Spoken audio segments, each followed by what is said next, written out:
I understand I'm all wired up, so I don't need any handheld devices, provided you can all hear me at the back. Berdichevsky. I always tell people if you can say bird in the sky, you can pronounce my name, Berdichevsky. But for many people, names over 2 syllables are difficult. It's an occupational family hazard. If you could just give me a moment to get all my material. The topic this evening bears the title, "The Left is Seldom Right," which I took from my book, published at the end of 2011. However, it wasn't in time enough to prevent the election of our present and continued for a second-term president. The book is also on sale at the back of the room. My wife, Raquel, is at the table, along with another book that is also relevant to my discussion. It's a book on Spain and deals particularly with the arguments put forward by Muslim apologists to use the 700-year rule of Muslims in Spain as an example of what they call tolerance.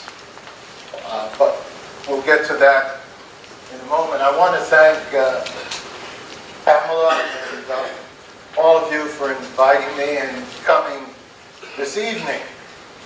During the 2-year run-up to the presidential election, our political debate was, as it frequently is, sidetracked and stalled by reliance on the outmoded notions by which many pundits and political commentators try to analyze every issue.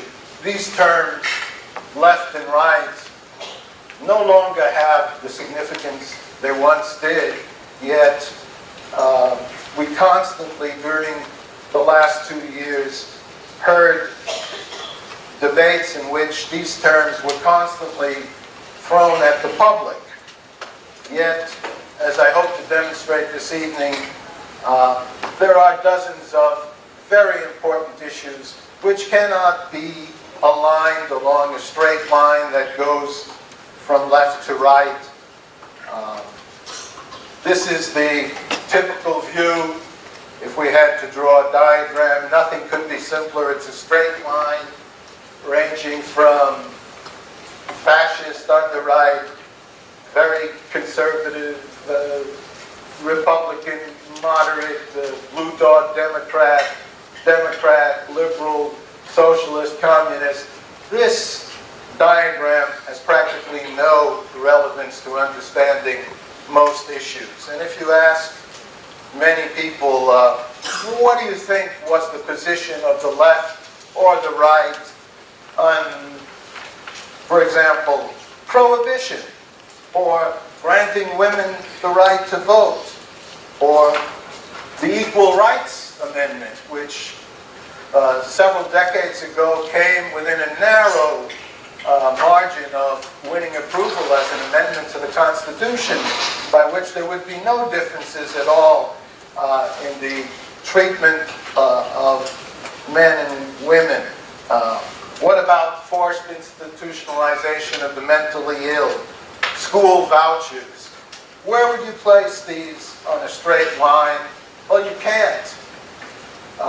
2 generations ago, in foreign policy, before the election of Franklin Roosevelt by the Democrats, the Republican position, characterized as the right, was isolationist, non-involvement in foreign affairs.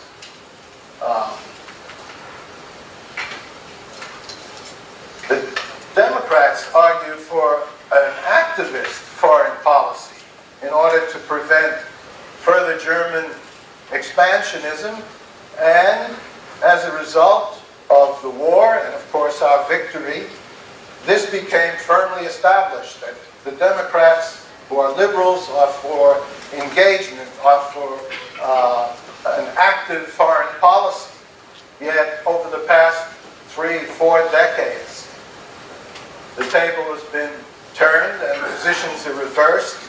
That is, most Republicans today want an activist foreign policy, want to demonstrate American power to prevent and counter a real danger from a totalitarian and radical Islam as threatening to us as were the Nazis in the 1930s. And if we look at the two most representative spokespersons for these positions on foreign policy, Dennis Kucinich on the left argued equally, just the same as Ron Paul on the right. Their positions were identical. They didn't want to have any part of any American involvement whatsoever. They were against the war in Iraq and Afghanistan or saving Kuwait. They want withdrawal.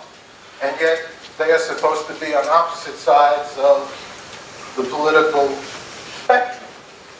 My book, and I hope tonight within 50 minutes, so my wife will probably wave to me when I get near that mark. So please, if you have questions, I ask you to be a little patient and wait till then. What I want to discuss is, how did these terms originate, right and left? What is inherently conservative about the right or liberal about the left? Well, 90% of people are right-handed, but that doesn't help us much. Have the terms right and left always meant the same thing? I've practically given away the answer now that no, they haven't. Do they vary from place to place, especially country to country? How accurate are they in defining actual platforms, parties, policies, or politicians in terms of what they promise if you elect them and what they actually deliver? And, probably most importantly, do they mean anything more than a synonym for the good guys and the bad guys, depending on where you stand? I had hoped that everyone would have a copy of the 25 chapters in the book, but because of email problems, I wasn't able to get this out and copied in time. So,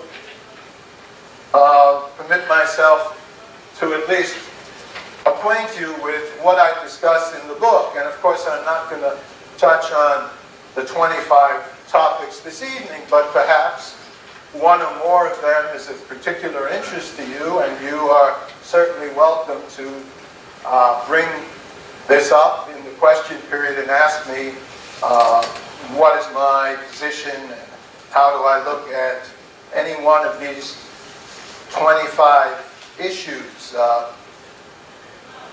They are domestic and international crises, wars, alliances, conflicts, issues, and elections that have been the subject of considerable debate and the frequent use of left-right terminology. But when we come to examine each one of these, I maintain that in reality, the traditional right-left trajectory or straight line provides no understanding of what was actually at stake.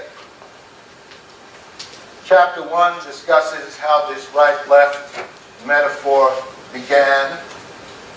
The second chapter is how our culture, because of its left-wing tilt in the arts,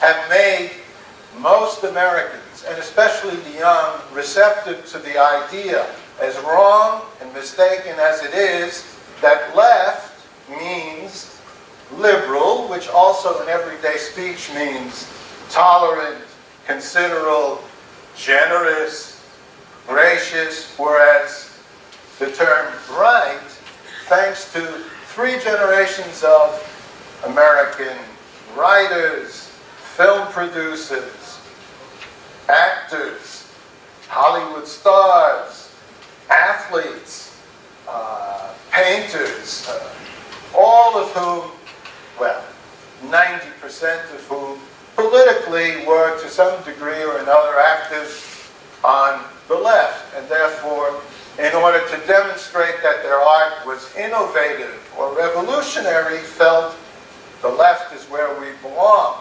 And this has greatly influenced young people, mistakenly, to carry over these ideas and think that the right means the opposite: intolerant, stingy, mean, aggressive. Chapter 3 on the 60s revisited, the period I lived through, and saw how many traditional values or common sense is what I would prefer to call them, were rejected in a period of 10 years when the most fundamental beliefs, many of, I would assume you had as well, were challenged and often rejected contemptuously. Chapter 4 is a famous novel by Sinclair Lewis, Can It Happen Here? And it has. Lewis, who was identified with the left, nevertheless wrote a novel, a bestseller in 1935, in which he projected an election in the future, and it couldn't have been more accurate. A demagogue on the left is elected with promises like Huey Long in the 30s to share the wealth, and with disastrous consequences. And when asked, why, Mr. Lewis, you are the first American to win the Nobel Prize, we know that politically you are on the left. So why have you created a novel in which the main character becomes a tyrant when he is the candidate of the Democrat Party? And Lewis said, I know, because of how many Americans will react when in a crisis, and especially an economic crisis, and the sentiment of envy is paramount, they will vote to give away their rights as individuals under the Constitution in the hope that the government will provide for them. 5, titled The Gods That Still Enjoy a Favorable Press Even Though They Fail. And that is, the 2 gods are the New York Times and the BBC. And certainly most young people, you mention those names, and they assume this is the hallmark of responsible, accurate journalism. After the evening, I can show you a letter of apology from the BBC, never called an apology, in which they admitted a catastrophic mistake, never called a mistake or an error, only an inaccuracy, which went over on live television before an audience of several hundred million people across the world in the celebration of VE Day in Europe. I challenged them. They admitted they were wrong, but they called it an inaccuracy. And when pressed, they responded, oh, but we also covered so much else that was accurate, just like Hillary Clinton did in response to Benghazi.